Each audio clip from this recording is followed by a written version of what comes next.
¿Qué tal? Pues ya estamos nuevamente con una clase más de panorama bíblico y vamos a ver el libro de Miqueas. Miqueas. Bueno, este, este libro de Miqueas fue escrito probablemente alrededor del año 735 al 700 antes de Cristo aproximadamente. Y hoy vamos a hacer un poquito diferente. Vamos a dar un resumen, digamos, de lo que es el libro y posteriormente ya desglosamos un poco más todo ello, ¿sí? Entonces, digamos, veamos entonces quién era Miqueas, ¿no? ¿Quién era Miqueas? Es un profeta que condena a los gobernadores, a los sacerdotes, a los profetas de Israel, quienes explotaban y extravían al pueblo. Es debido a sus hechos en que Jerusalén será destruida. ¿Sí?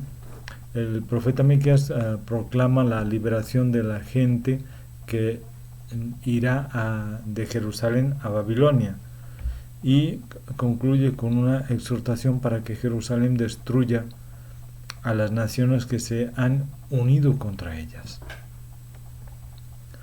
El gobernante ideal vendría de Belén para defender a las naciones y el profeta proclama el triunfo del remanente de Jacob y vislumbra el día cuando Yahweh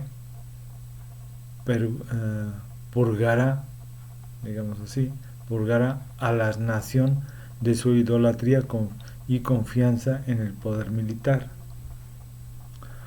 El profeta expone un poderoso y conciso resumen, ¿sí?, de los requerimientos de justicia y lealtad a Yahweh y anuncia el juicio sobre aquellos que han seguido los caminos de Omri y Acab.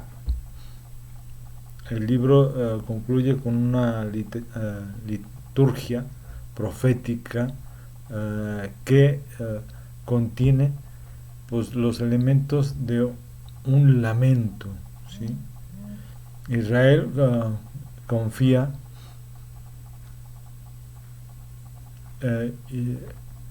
en que su pecado y su liberación es asegurada a través de los poderosos actos de Yahweh. ¿Sí?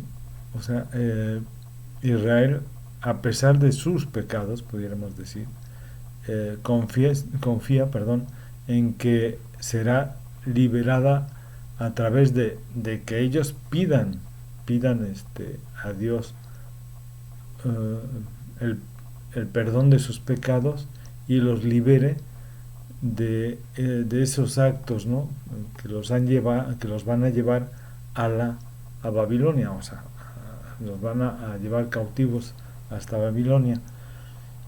¿Sí? Entonces ellos piden que a través de ese perdón ellos puedan ser liberados por Dios de toda esa situación. El mensaje del libro de Miqueas es una compleja mezcla de juicio y esperanza. Por una parte, la profecía anuncia un juicio sobre Israel por la maldad social que existe y el liderazgo corrupto que ya hemos visto a través de todos estos profetas, ¿no?, del Antiguo Testamento, como hacen el hincapié en la corrupción, no tanto o sea, en sí de todo el pueblo de Israel, ¿no? O sea, no nada más del norte o del sur, sino en general en todo el pueblo de Israel, toda esa corrupción y toda la idolatría que tienen, apartando de Dios, ¿sí? Vemos como se apartan, cuando ya viene el juicio, ¡pum!, piden perdón y otra vez Dios los saca de esa maldad. Hay otro rey que busca a Dios y se aparta de todo, lo malo, y entonces Dios los vuelve a perdonar y los vuelve a ensalzar y los vuelve a guiar bien hacia la senda. Pero cuando este rey muere o desaparece, vuelven otros en los cuales, como ya hay opulencia, ya hay todo lo bueno, ya no hay nada de qué preocuparse, se vuelven otra vez a la senda de la corrupción y de la idolatría, y vuelven a caer, y uno tras otro y uno tras otro vuelven a separarse de Dios, y entonces cae el juicio sobre ellos, ¿no? Y vuelve a salir un rey que hace el bien, y se vuelven a la senda, y cuando ya están bien, cuando ya están otra vez en la opulencia, en la bendición, vuelven a apartarse de Dios, ¿no? Entonces, este juicio debía culminar con la destrucción de Samaria y Jerusalén. Por otra parte, el libro proclama no solo la restauración de la nación, sino la transformación y exaltación de Israel y Jerusalén. Sin embargo, los mensajes de esperanza y condenación no son necesariamente contradictorios, puesto que la restauración y la transformación tienen lugar solo después de que se haya emitido el juicio, ¿sí? O que se haya llevado a cabo el juicio. Permítame. Aquí está. Listo. En Miqueas 5:2 es una profecía mesiánica, o sea que habla del Mesías, de nuestro Señor Jesucristo, citada por los magos que estaban buscando al rey nacido en Belén, ¿se acuerdan? Mateo 2:6, ¿sí? Por estar familiarizados estos reyes del oriente con las escrituras hebreas. Ellos sabían de la pequeña aldea de Belén, y que de ahí saldría el príncipe de paz, la luz del mundo, o sea, el Mesías. El mensaje de Miqueas del pecado, arrepentimiento y restauración encuentra su último cumplimiento en Jesucristo, quien es la propiciación por nuestros pecados. Romanos 3, versículos 24 y 25.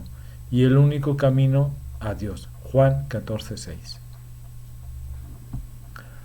Dios da advertencia para que no tengamos que sufrir su ira. Lo vemos en los capítulos de Miqueas.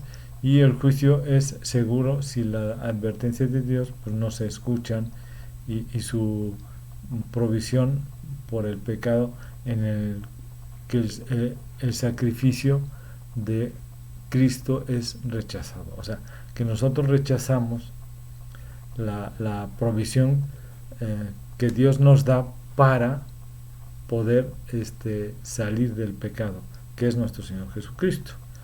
Si para el creyente en Cristo, Dios nos disciplinará no por odio, sino por el amor que nos tiene, ¿sí?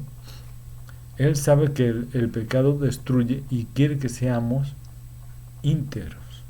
O sea, que nosotros busquemos a Dios, no a la idolatría, y caigamos en el pecado.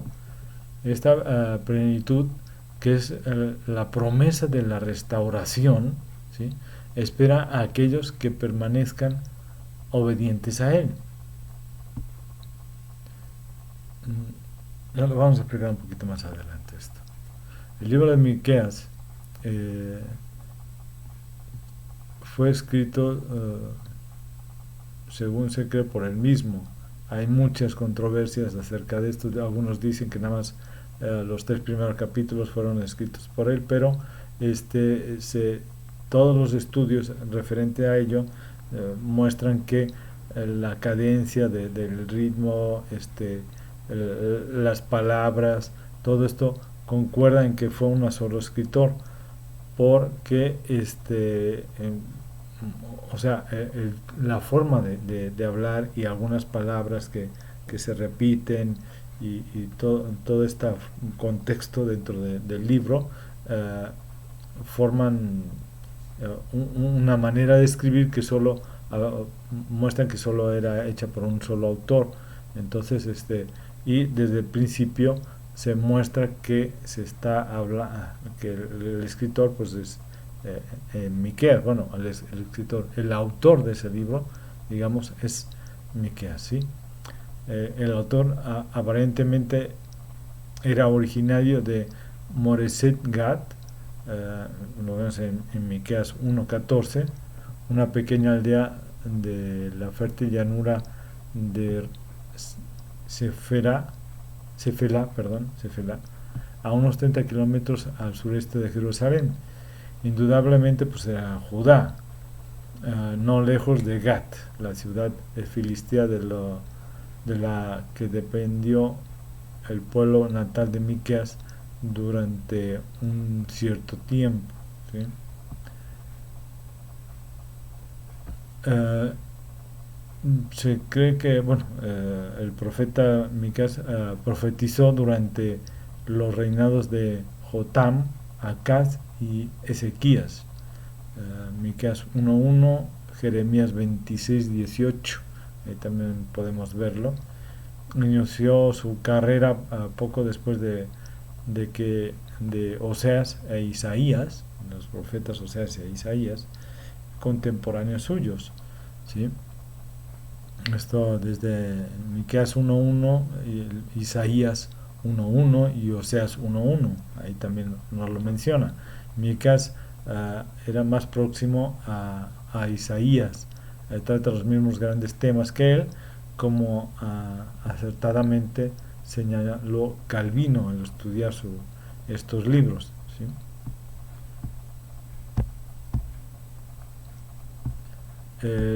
Es el sexto de los profetas menores, ¿sí? Su estilo es sencillo, elegante, directo, eso sí es muy directo. El profeta denuncia abiertamente el pecado desde Miqueas 1:1, 2:1, 6:10, ahí lo marca muy fuerte todo lo que eh, todo el pecado que está, toda la corrupción que estábamos hablando, de toda lo que vemos que ese pecado está causando en la población, ¿no? de Israel.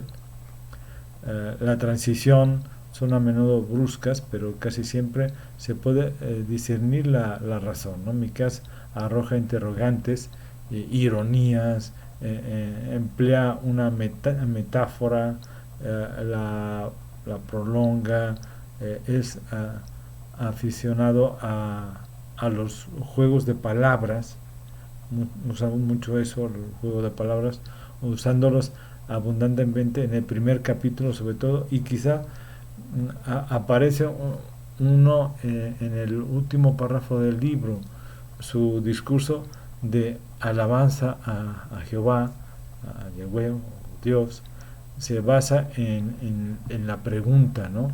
¿Qué Dios como tú?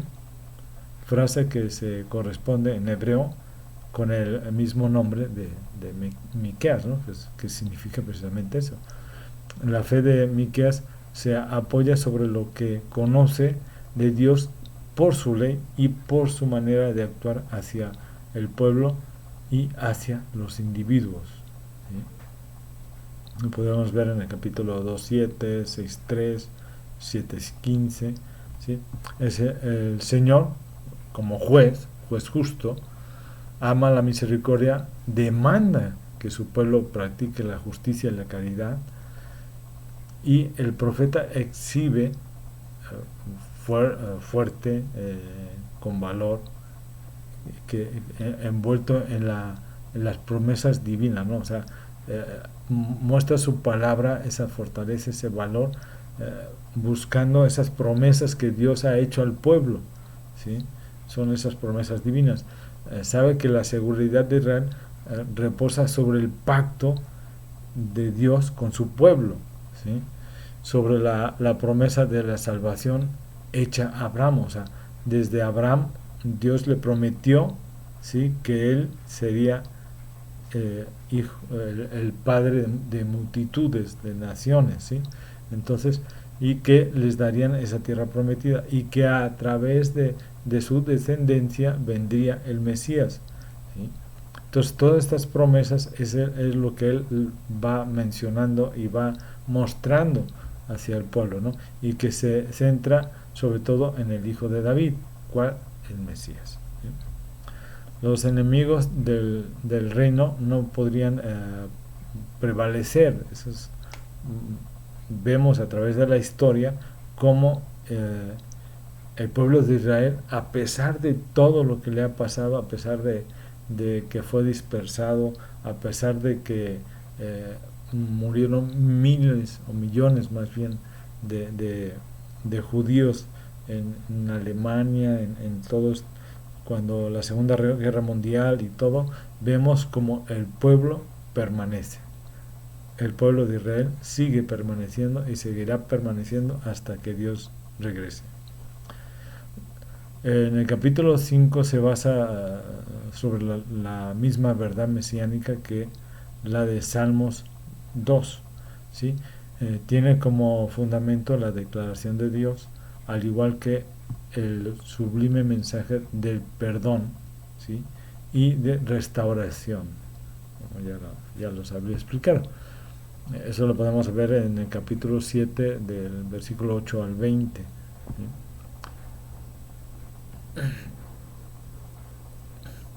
La profecía comienza por Jotam, bajo Jotam, o sea, el reinado de Jotam, y se extiende desde el año 745 hasta el 715 a.C. El contexto demuestra que siendo posterior a Omri y a Acab, data de la época en que Israel temía al poder amenazador de Asiria, ¿sí? Eso lo podemos ver en el capítulo 5 y el capítulo 6. El libro fue escrito al menos particularmente durante la época en que Samaria y el reino del norte existían aún, ¿sí? En cuanto a Miqueas 1, 5, 7, versículos 5 y 7, no se puede determinar cuánto tiempo antes de la caída de Samaria fueron pronunciadas estas palabras, o sea, estas profecías. En efecto, desde la época de Usías y Jotam, los profetas anunciaron que era inminente el juicio de Samaria. O sea, Oseas, Isaías, Amós, muchos, ¿no? Habían ya profetizado esa caída y sobre todo también que Judá sería devastado, ¿sí? También lo podemos ver en Oseas, en Amós, en otros profetas, ¿no?, que habían anunciado estas devastaciones. La alusión de la devastación de Basán y Galaad podía ser indicación de un periodo posterior, digamos, al año 733 a 732 a.C., año en el que Tiglat-Pileser deportó a sus habitantes. Eso, Miqueas 7:14, ahí lo podemos ver. Este versículo menciona el establecimiento de los israelitas en este país desde la conquista de Josué, ¿sí? La proclamación de Miqueas 3:12 fue dada ya en época de Ezequías, ¿sí? O sea, son periodos grandes, ¿no? Pero es posible que Miqueas haya anunciado esta catástrofe con anterioridad, ¿no? O sea, mucho tiempo antes que Ezequías, ¿no? Entonces, aunque centrado en Judá y en el reino del sur, el profeta Miqueas trata del conjunto de Israel, ¿no? O sea, en sí, en todo el reino, digamos, en todo el país, ¿no? De Israel. No, no solo de Judá o del sur, no, no, no, no, sino que él normalmente habla de todo Israel como, como nación. ¿Sí? La transición brusca indica que el libro resume la esperanza del profeta en lugar de constituir una transición de sus diferentes discursos, ¿no? Sino que vemos ahí como de repente salta de una cosa a otra, ¿no? Para que me entiendan. Eh, el imperativo oíd, ¿sí? Se repite 3 veces, introduce 3 secciones, ¿no? Cada una de las cuales termina con una nota de esperanza. Es lo bonito, ¿no?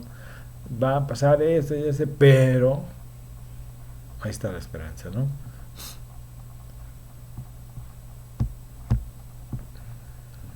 Aquí está. Estaba ya pasando. Sanciones contra Samaria, bueno, esas es debido a su idolatría, y contra Judá por el mismo motivo, o sea, por la idolatría, por la corrupción de los gobiernos, ¿sí?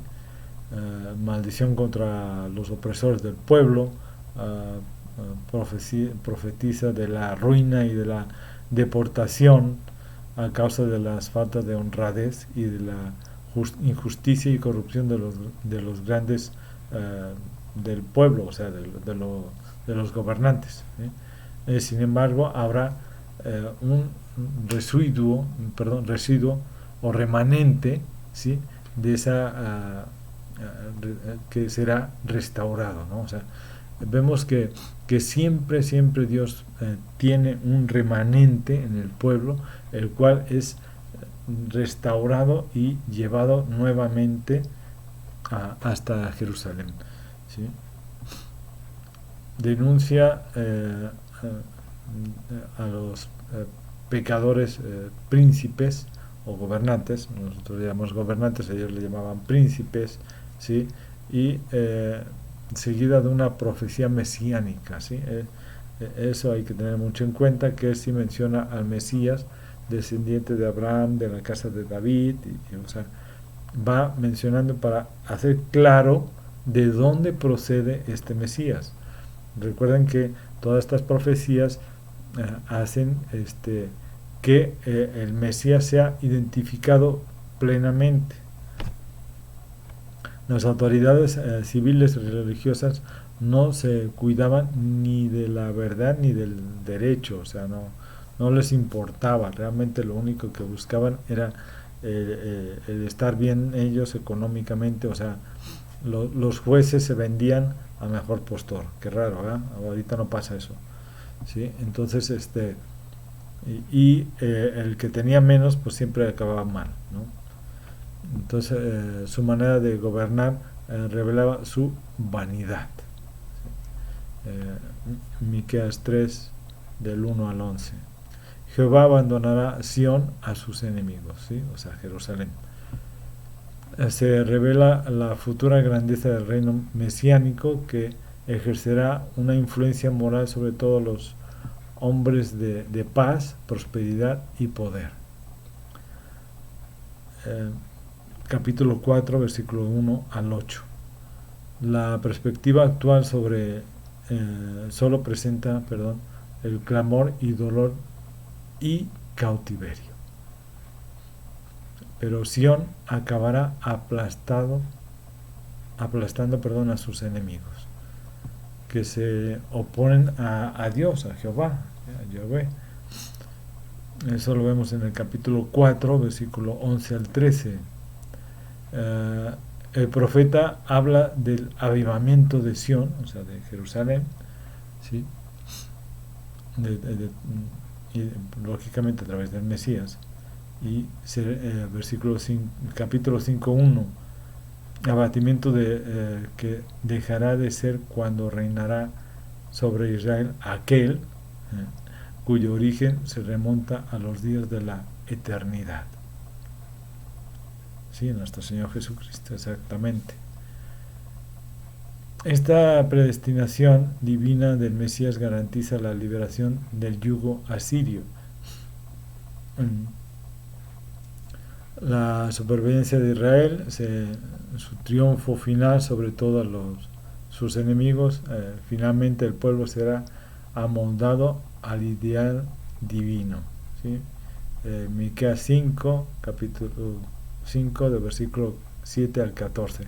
Ahí vemos cómo ya la profecía llega no solo al nacimiento de nuestro Señor Jesucristo en Belén, sino que da la esperanza de que un día Dios reinará totalmente, y el pueblo de Dios, o sea, de Yahweh, el pueblo de Israel, gobernará con él, y todas las naciones vivirán bajo el gobierno del Mesías, de nuestro Señor Jesucristo, o sea, del milenio, ¿sí? Para que me entendamos, el milenio, ¿de acuerdo?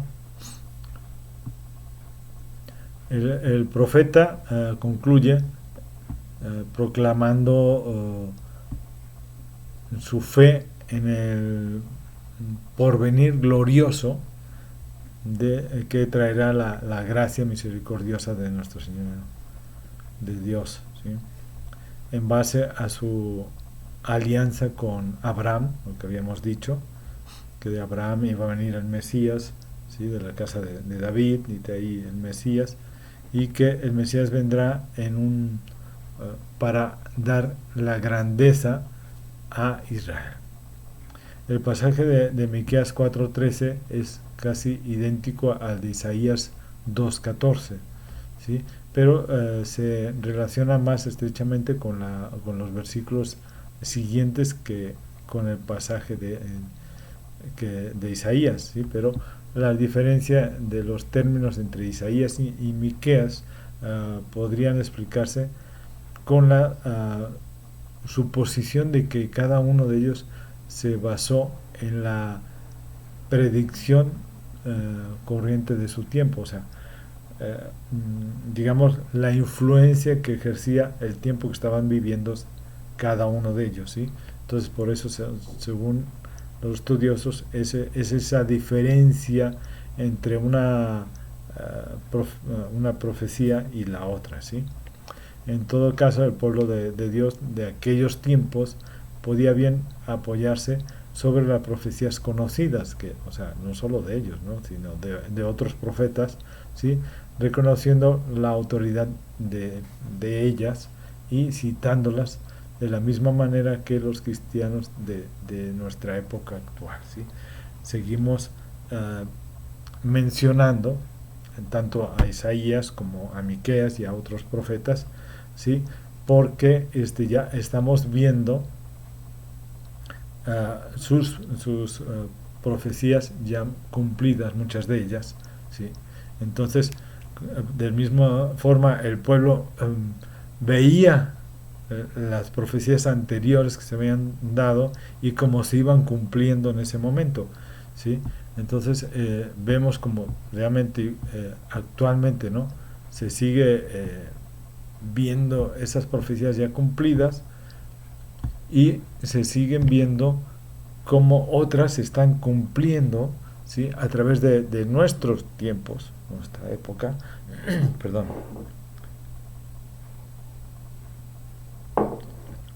Por lo tanto, en muchas de las predicaciones de las iglesias se mencionan tanto a unos como a otros, ¿sí? ¿Por qué? Porque muchas ya se cumplieron y se mencionan como cumplimientos de profecías, ¿sí? de los tiempos ya pasados, y muchas se van a cumplir o se están cumpliendo, y entonces a eso se refiere, ¿no? Que dependiendo de la época en que se lee nuevamente estos libros, se ven el cumplimiento de unas y la falta de cumplimiento de otras, las cuales vendrán ya cuando nuestro Señor Jesucristo vuelva por segunda vez, ¿sí? y todo lo que va a pasar en el transcurso en que Él venga, ¿sí? ¿De acuerdo? Debemos de recordar que todo esto se va a cumplir.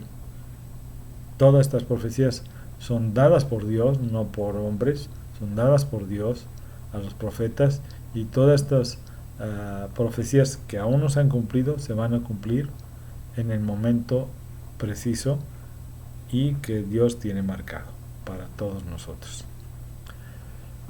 Es, es muy interesante realmente el profeta Miqueas, porque sobre todo con este juego de palabras que tiene, con esta forma de brusca, digamos, hasta cierto punto, de brincarse de un tema al otro y dar el tema controversial de la profecía, pero con la esperanza que va a surgir después de todo lo que vaya a suceder, ¿sí? O sea, tendrán juicio, pero vendrá, vendrá esta esperanza para que el pueblo pueda redimirse, ¿no? Entonces lo va marcando. Si se brinca bruscamente de un tema a otro así fuerte, pero no hay una transición, digamos, entre una profecía y otra, sino que es bien marcado todo como oíd, ¿no? Porque va a venir este juicio, pero este remanente podrá salir adelante y será bendecido por Dios porque se va a arrepentir, ¿no? Entonces vemos ahí cómo da esa esperanza, y al final de cuentas cómo él menciona la venida del Mesías, y que el pueblo de Israel será ensalzado en su tiempo y todas las naciones estarán bajo el control de ese del cual se habla ahí, o sea, del Mesías, de nuestro Señor Jesucristo. Ellos aún no sabían cómo se llamaba, quién iba a ser, cómo iba a ser, pero nosotros ya lo conocemos, nosotros sabemos quién es, nosotros sabemos que es nuestra salvación, que Él es el único que murió en una cruz, que nos redimió del pecado, que todo aquel que en Él cree no se va a perder, sino que va a tener vida eterna, y que debemos de seguirlo a Él, no buscando nuestra propia salvación a través de nuestros hechos, no. Él es la verdad y el camino, es el único que nos lleva hasta el Padre. Él es el camino, la verdad y la vida. Cuídense mucho, que Dios les bendiga, un fuerte abrazo y nos vemos la próxima semana con otra clase más de Panorama Bíblico. Hasta luego.